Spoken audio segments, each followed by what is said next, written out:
about the Bondi B from Hoka. Yeah, so I've been running the Bondi B for quite a few months now, and I've got 400 or 500 miles on these shoes, and it's amazing. To me, it was the first 4mm shoe that I ran, and there's definitely a transition. Yeah. And I ended up liking them a lot better than I thought I was gonna. Today they still feel as cushiony and smooth as they did on day one. And I've got a funky heel. I've got the pump bump, and so I blow out heels of shoes all the time.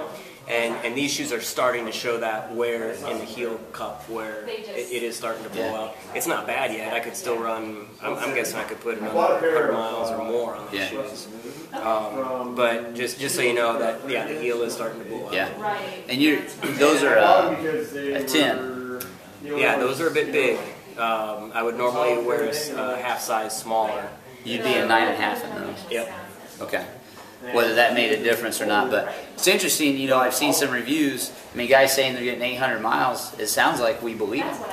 And so far, yeah. I mean, I wouldn't be skeptical. Yeah. So you know, they're getting some hype. They're on the cover of Trail Runner magazine this month, and it's something to look at, guys. I mean, if you're truly minimal, you're not going there. But if you want the benefits of a 4mm drop, you said you had to acclimate. It still made your feet work and your lower leg work. Get used to it. It was my lower leg and feet. Yeah, could definitely feel the difference. That's what true minimal is to strengthen those things and get us back to that, you know, close to barefoot feel. But with the protection, I mean, you could go out and roll a 50-mile ultra, you know, 100-mile ultra, and not be so banged up. Yeah, and the Bondi B isn't the trail version. Right. But I run plenty of trails on those guys are racing in it on trails. I talked to them. Yeah, it has plenty of protection for rough trail running. And you'll see my foot really kind of roll through as I overpronate. I overpronate a lot.